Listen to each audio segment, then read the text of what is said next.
जय हिंद साथियों, आज के क्लास में बात करेंगे कि प्रोटेम स्पीकर क्या होता है और इसके कार्य क्या होते हैं और 18वीं लोकसभा के लिए प्रोटेम स्पीकर किसे चुना गया है और इसके चुनाव पर कांग्रेस ने क्यों आपत्ति जताई है, इस पर भी हम चर्चा करेंगे। पहले देख लेते हैं कि 18वीं लोकसभा के प्रोटेम स्पीकर किसे बनाया गया है।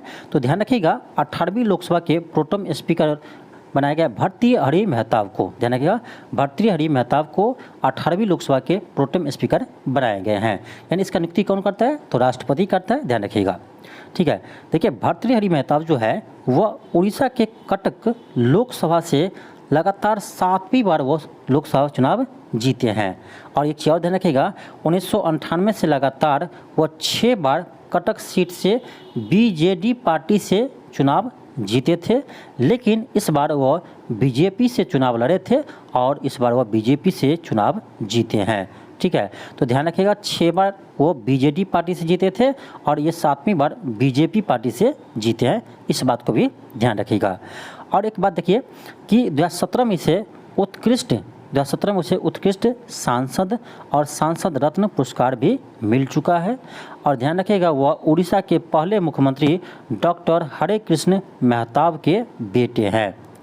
ठीक है, और एक चीज़ देखिए यहाँ पर कि देखिए 16वीं लोकसभा के प्रोटेम स्पीकर कमलनाथ को बनाए गए थे, जबकि वो एक कांग्रेसी नेता थे। ठीक है, आपको पता होगा कि 2014 में जो 16वीं लोकसभा थे उसमें आपको बीजेपी को पूर्ण बहुमत मिला था, लेकिन फिर भी कमलनाथ को, जो कांग्रेस पार्टी के नेता थे, उसे प्रोटेम स्पीकर बनाया गया है। क्यों बनाया गया था?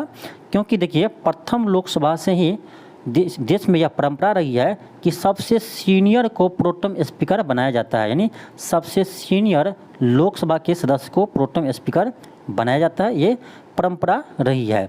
लेकिन बीजेपी ने इस बार इस परंपरा को तोड़ दिया है, इसीलिए कांग्रेस यानी इसका विरोध कर रहे हैं। देखिए, 16वीं लोकसभा में बीजेपी पार्टी का पूर्ण बहुमत था, फिर भी कमलनाथ को यानी प्रोटेम स्पीकर बनाया था क्योंकि वह सबसे सीनियर सांसद थे। और 17वीं लोकसभा में ध्यान रखिएगा, वीरेंद्र कुमार को यानी प्रोटेम स्पीकर बनाया गया था क्योंकि ये भी सबसे सीनियर मोस्ट यानी लोकसभा सदस्य थे, इसीलिए से प्रोटेम स्पीकर बनाया गया था। लेकिन ध्यान रखिएगा, इस बार 18वीं लोकसभा में, ध्यान रखिएगा, इस बार 18वीं लोकसभा में देखिए 2 वरिष्ठ सांसद है। पहला बीजेपी से वीरेंद्र कुमार और दूसरा है कांग्रेस से के सुरेश है। ठीक है, कांग्रेस से के सुरेश है, जो दोनों 8वीं बार लगातार वो सांसद बने हैं। ठीक है, अभी जो हम देखे थे भर्तृहरि मेहताब, वो 7वीं बार ही सांसद बने हैं, लोकसभा के सदस्य बने हैं, जबकि ये दोनों 8वीं बार सांसद बने हैं। अब देखिए यहाँ पर वीरेंद्र कुमार जो है बीजेपी से, उसको प्रोटेम स्पीकर बना सकते थे, लेकिन इसे मंत्री बना दिया है, यानी वीरेंद्र कुमार को मंत्री बना दिया है, इसीलिए वो प्रोटेम स्पीकर नहीं बन सकते हैं। तो बीजेपी का ये तो यानी वीरेंद्र कुमार को नहीं बना सकते हैं, तो बनाना चाहिए था किसको? के सुरेश को बनाना चाहिए, क्योंकि ये 8वीं बार सांसद बने, यानी सबसे मोस्ट सीनियर वही हुआ। ठीक है, यहाँ पर एज के अनुसार नहीं देखा जाता है, ये देखा जाता है कि कौन कितने साल से सांसद बने हैं। ठीक है, सीनियर इसी को बोलते हैं। तो ये तो भर्तृहरि मेहताब 7वीं बार जीते हैं, जबकि यहाँ पर के सुरेश 8वीं बार सांसद बने हैं, तो उसको प्रोटेम स्पीकर बनाने चाहिए। लेकिन बीजेपी ने इस बार इस परंपरा को तोड़ दिया है। इसका कहना है कि ऐसे उल्लेख संविधान में कहीं नहीं किया गया है, इसीलिए ये कोई नियम का उल्लंघन नहीं है। जबकि कांग्रेस यह कहती है कि यह सब दिन से परंपरा चलती आ रही थी कि सबसे सीनियर मोस्ट को ही प्रोटेम स्पीकर बनाया जाता है। ठीक है, इसीलिए कांग्रेस इसका विरोध कर रहे हैं। ठीक है, चलिए आगे बात करते हैं हम कि देखिए, एक चीज़ और ध्यान रखिएगा कि भारत के संविधान में कहीं भी प्रोटेम स्पीकर का उल्लेख नहीं किया गया है। कहीं भी संविधान में कहीं भी आपका प्रोटेम स्पीकर का उल्लेख नहीं किया गया है। लेकिन इसके जगह ध्यान रखिएगा, लेकिन अनुच्छेद 95 में ध्यान रखिएगा, आर्टिकल 95 अनुच्छेद 95 में यह कहा गया है कि यदि लोकसभा का अध्यक्ष का पद यानी रिक्त रहता है तो उपाध्यक्ष इसका कार्य संभालेंगे। ठीक है, यदि उपाध्यक्ष का भी पद रिक्त रहता है तो लोकसभा का वह सदस्य अध्यक्षता संभालेंगे जिसे राष्ट्रपति नियुक्त करेंगे। ध्यान रखिएगा। एक बार फिर ध्यान रखिए। देखिए अनुच्छेद 95 में यह कहा गया है कि यदि लोकसभा का अध्यक्ष का पद रिक्त रहता है तो उसके जगह लोकसभा के उपाध्यक्ष इसका कार्य संभालेंगे।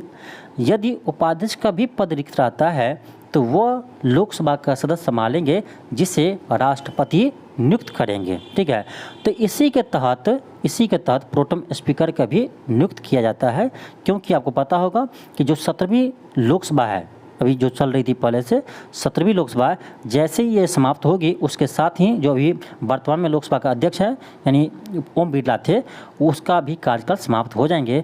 तो आपको यानी यहाँ पर नई अध्यक्ष है, नई उपाध्यक्ष है, इसीलिए राष्ट्रपति वैसे सांसद का नियुक्त करता है जो उसका अध्यक्षता संभाल सके, इसीलिए इसका प्रोटेम स्पीकर नाम दिया गया है। लेकिन प्रोटेम स्पीकर का संविधान में कहीं भी उल्लेख नहीं किया गया है, इस बात को आप ध्यान रखिएगा। चलिए देख लेते हैं कि प्रोटेम स्पीकर का कार्य क्या होता है। तो प्रोटेम स्पीकर का 2 कार्य है। ठीक है, ये महत्वपूर्ण है, ध्यान रखिएगा। प्रोटेम स्पीकर का 2 कार्य है। क्या है? पहला ये है कि सभी नवनिर्वाचित लोकसभा के सदस्य को शपथ दिलवाना, पहला कार्य यह है। दूसरा कार्य यह है कि लोकसभा के नए अध्यक्ष का चुनाव करवाना। ठीक है, ये 2 इम्पोर्टेंट कार्य है प्रोटेम स्पीकर का। जैसा ही लोकसभा के नए अध्यक्ष का चुनाव हो जाता है वैसे ही प्रोटेम स्पीकर का कार्य समाप्त हो जाएंगे। यानी प्रोटेम स्पीकर का 2 ही कार्य होता है। ठीक है, पहला कार्य है सभी जो नए लोकसभा का भी सदस्य बने हैं उसको शपथ दिलवाएंगे, और दूसरा कार्य होता है कि लोकसभा के नए अध्यक्ष का चुनाव करवाएंगे। जब तक लोकसभा के नए अध्यक्ष का चुनाव नहीं हो जाते हैं प्रोटेम स्पीकर अपने पद पर कायम रहेंगे। ठीक है, ध्यान रखिएगा।